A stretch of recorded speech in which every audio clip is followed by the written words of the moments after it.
Hello and welcome back to another devlog for this passion project that I'm calling ChromaSphere. So what have I really been working on since the last time? Well, first, the initial town is all laid out now. So much so that I can actually walk around in it now. And it's really nice. It's such a warm feeling to walk around and just know that most of this is my artwork. It's a really cool feeling.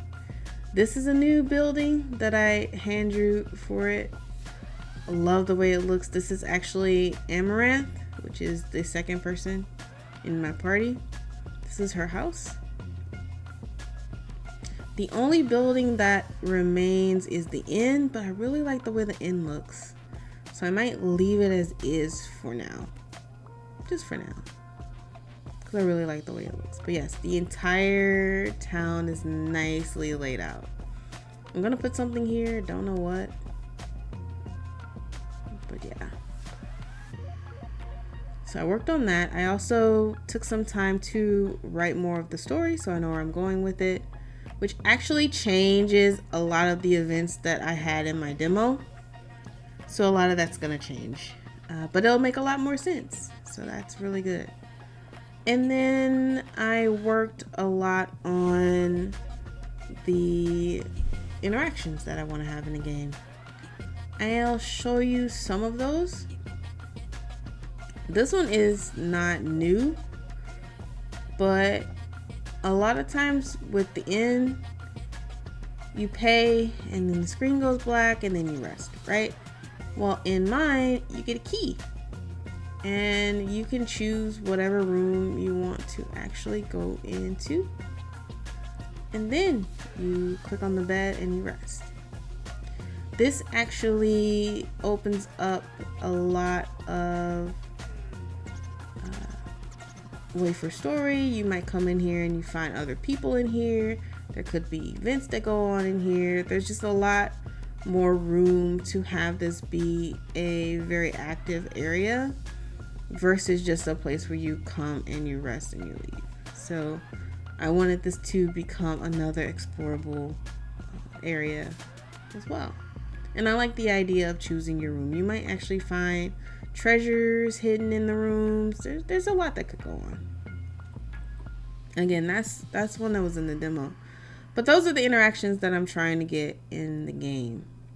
The new ones I have started with like these peppers. If you get the peppers actually disappear.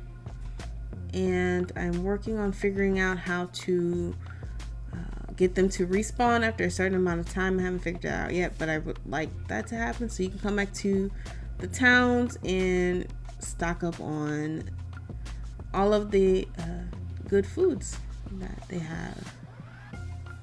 Also, if you have an ability that I haven't figured out how you get yet, you can come to these closed flowers and bloom them, which I think is really nice. And that might lead to something as well. I think I want to have, for every town, there's like extra medals you earn for different things, and maybe one of those is blooming all of the flowers in the town or something. Just a little extra rewards for exploration and kind of giving you a guide to things that you might want to try and do or figure out how to do. Again, I still need to draw windows and doors so you can actually get into these buildings, but at least the actual town is laid out now and I can run around in it and start putting some different things up. Also, another interaction are skits. So as your party travels around, you'll be able to unlock different skits that show what's going on in your party and, you know, how they're liking each other and things like that. So here's one here. So whenever you see this little symbol, that's what that means. And if you click on it, you'll start a skit that just tells you more about what's happening in the moment. between your party members or what they're thinking. Eventually there's going to be artwork that accompanies this, so you have a nice little scene to look at while you read through the skit. I've started one, but it's just not finished yet.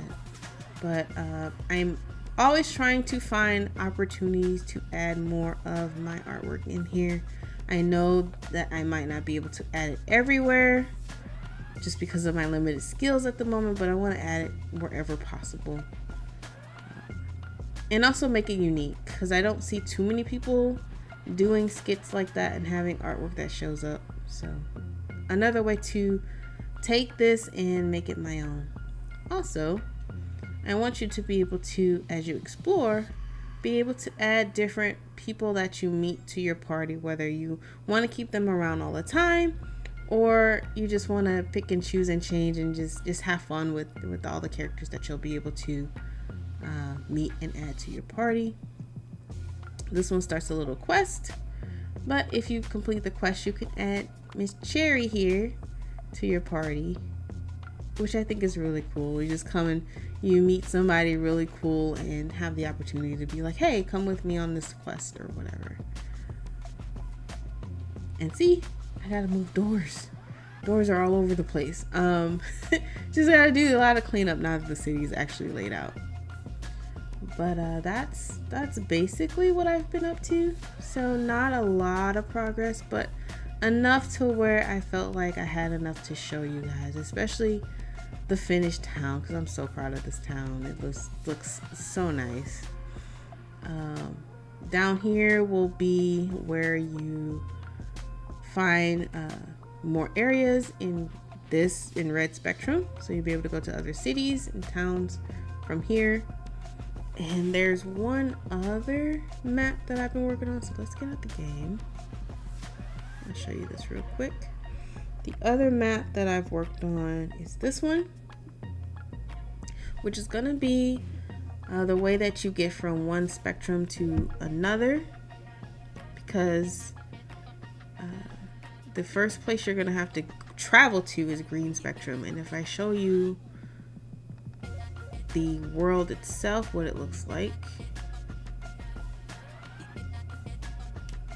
this is what it looks like. So you start here in the spectrum and you gotta go all the way here, but as you can see, these are kind of like crystals, and then there's shards, like broken pieces of it that connect all of them, and that's how you're going to get from one spectrum to another. So you're going to go on these shards and get to them until you unlock fast travel, of course.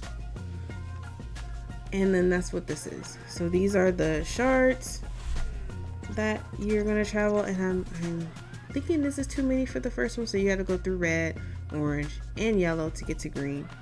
And then there'll be a way to get up into the actual spectrum itself. So this will be for red. Well, you'll be coming through here to actually go down, but this will be the one for red, and there'll be one for orange and yellow and all of that.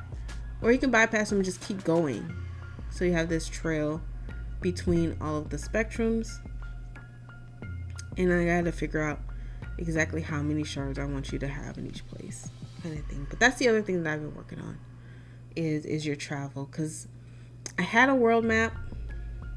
It was very nice, but it was very, very underdeveloped, and I really didn't want to have to try and figure everything out before I've even done it in the story. So instead of this, we're going to have specific maps for different places instead of an overall map. So that's where that's coming from. And I think that is it. That's all I had to show you for this one. Just want to show you what the full map looks like for the first town. See the whole thing at once. Yeah, a little bit of progress. I'll try to get these up regularly as I make progress. But definitely tell me what you think in the comments. Would you like to traverse this little town? What do you think about the interactions that I'm having and my ways of making this my own, and getting a lot of exploration type stuff in there? Because I want to be a cozy game. cozy exploration game with a little bit of fighting in there. So with that said, until next time, exalted blessings, and I'll see you in the next video. Bye.